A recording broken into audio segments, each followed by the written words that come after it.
Without further ado, I'd like to introduce the keynote speaker for day 2 of the ICOS.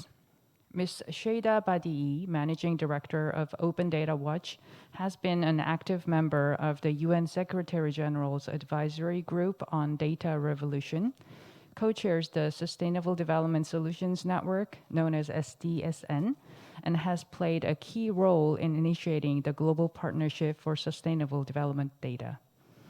Previously, she worked at the World Bank and served as the long-term director of the Development Data Group. She also participated in and led the launch of many global statistical products and initiatives, including the World Bank Open Data Initiative. With that, let me give the floor to Ms. Badii. Thank you very much, and greeting to all. I'm delighted to be providing the keynote presentation for day 2 of the International Conference on Official Statistics. The topic selected is really most timely and critical.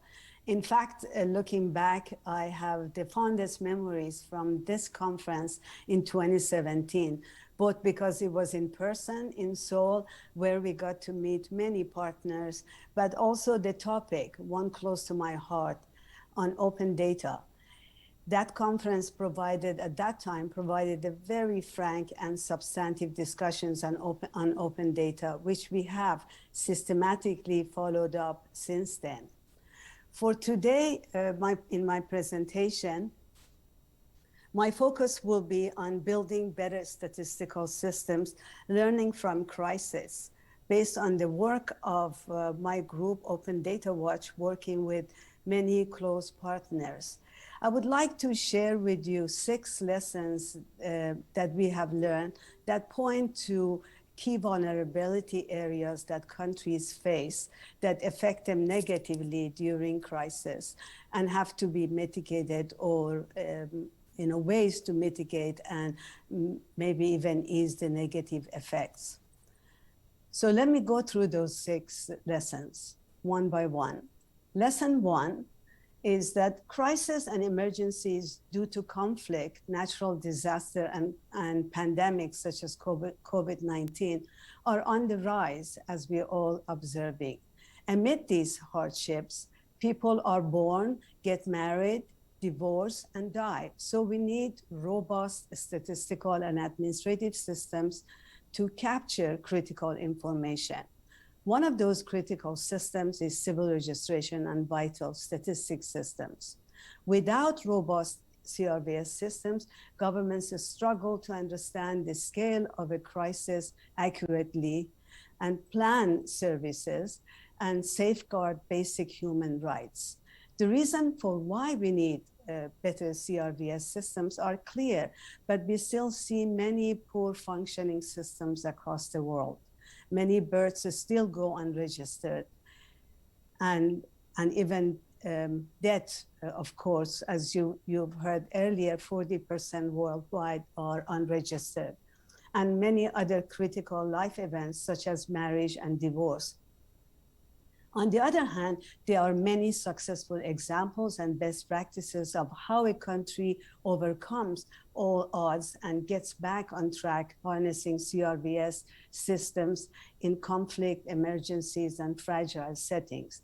Recently, working with partners, we have published a compendium on CRVS in time of crisis, which documents such cases and shares those experiences to safeguard people's rights to access services during conflict, protect the rights of refugees and migrants, and be used to respond to natural disasters or health crises like COVID-19. So let's move to lesson 2. Lesson 2 is that based on 2 different studies that we have done, we see that we have a significant issue with many data systems in countries if they continue to not be able to produce more sex-disaggregated data and make it available for time of crisis. When we looked at key indicators needed to measure status and well-being of women in 25 countries in Africa, Latin America, and Asia Pacific, we see that together only 50% of the needed data are available sex segregated, and that is both in national and international databases. Also, we looked at data on health, economic opportunities, and education of women in 75 low and lower middle income countries. Using available data, we could identify countries where women and children were particularly vulnerable to the health and economic impacts of the pandemic. But in many countries, measured weaknesses were compounded by a lack of data needed to assess current conditions or to plan for recovery from COVID-19 crisis. Unless we make major investments in these data systems, these vulnerabilities will persist long after the pandemic has run its course.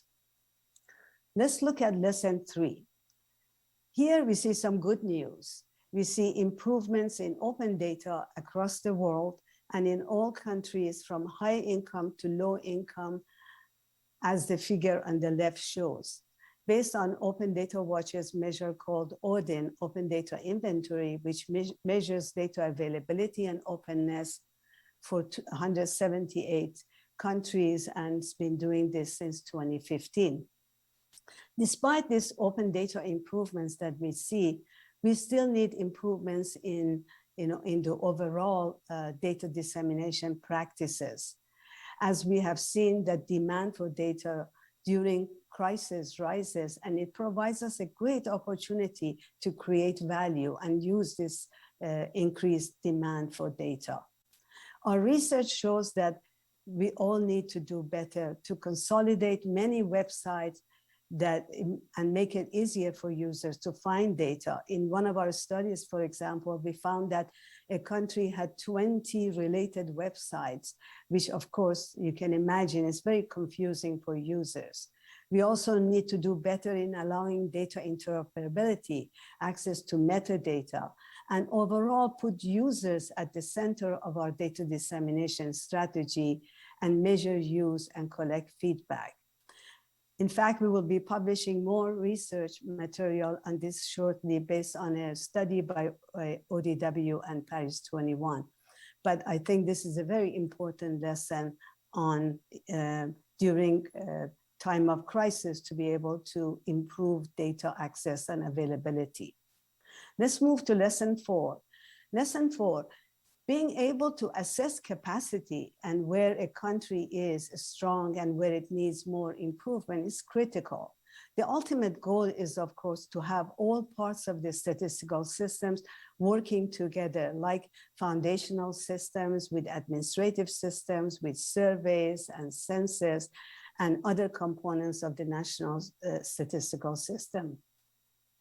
But many are weak in one or another, but some at the center of the Venn diagram, as you see, are weak in multiple areas.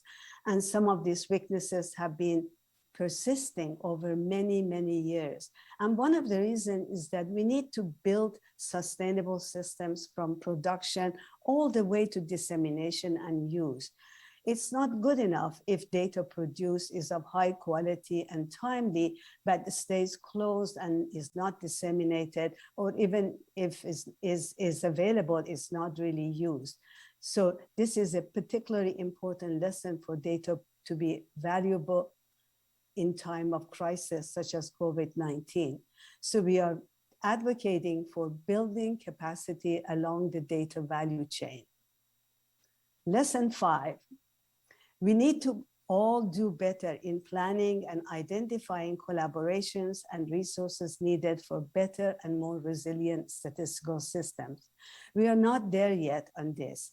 Our recent study shows that of the 74 IDA eligible countries in low-income countries, only 46 have updated NSDSs, and of those, not all critical areas are covered. For example, only half of those 46 mention needs for better gender data and improving capacity for sex-segregated data. So we need better planning to identify weaknesses and risks and build a realistic budget and resource mobilization plan. We have many best practices in this area to share. My final lesson, lesson 6, is we need to think beyond traditional data productions and look for tools and partners that could help with other existing data and with making smart analysis in time of crisis possible. Here is an example that I'm using of a tool called PopGrid, which many of you have heard of, which is a data collaborative providing geospatial population data consolidated from a variety of sources that could allow authorities to develop responses measures. It's had many successful applications and was very recently used and very popular tool during the Haiti earthquake. And some of the maps that you see are related to the Haiti earthquake. So based on these 6 lessons, let me end by offering a way forward for an enabling environment to utilize lessons learned during crisis and try to mainstream and build better statistical systems. At the national level, we need to capitalize on higher demand for data. And this is really important for us to build on this higher demand for data and use that energy for building better systems. We also need to build on many of the innovative approaches that you've heard during the conference, and you're going to hear more of this. But while it's important to build on these innovative approaches, it is also very critical that in the process, not to forget the importance of building up foundational systems, particularly those critical for times of crisis, like health management information systems and civil registration systems that I showed in my lesson 1. At the international level, I'm particularly excited to see many important initiatives that are coming out, learning from the lessons from our times of crisis. I have covered 3 of them here. One is more and better access to data, both sectoral data, cross-country sectoral data, but, such as the work that the WHO is doing for making health information more accessible and of higher quality, but also examples such as cross-country and agency-wide data, such as the plans that are in the works right now for building a new UN data portal. So this is really exciting at the international level. The second thing I'm very excited about is that in most of these international initiatives, we see that there's importance being attached, and all the work around data is being complemented with more work on data governance and sharing experience and agreeing on common approaches. And this is what we're going to be hearing a lot more in the next few months about the progress on data stewardship and data governance. And finally, very exciting that the Coalition of Development Data Donors is forming, called the BERN Network, which is one of its key products will be an information hub on smarter financing called the Clearinghouse, and would be launched at the upcoming World Data Forum. And this will definitely help us with mobilizing more and better financing for development data and all the improvements that we've been discussing in building better statistical systems for time of crisis.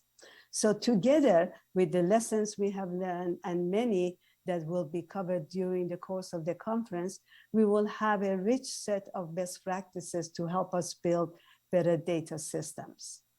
Thank you for the opportunity to share these lessons with you.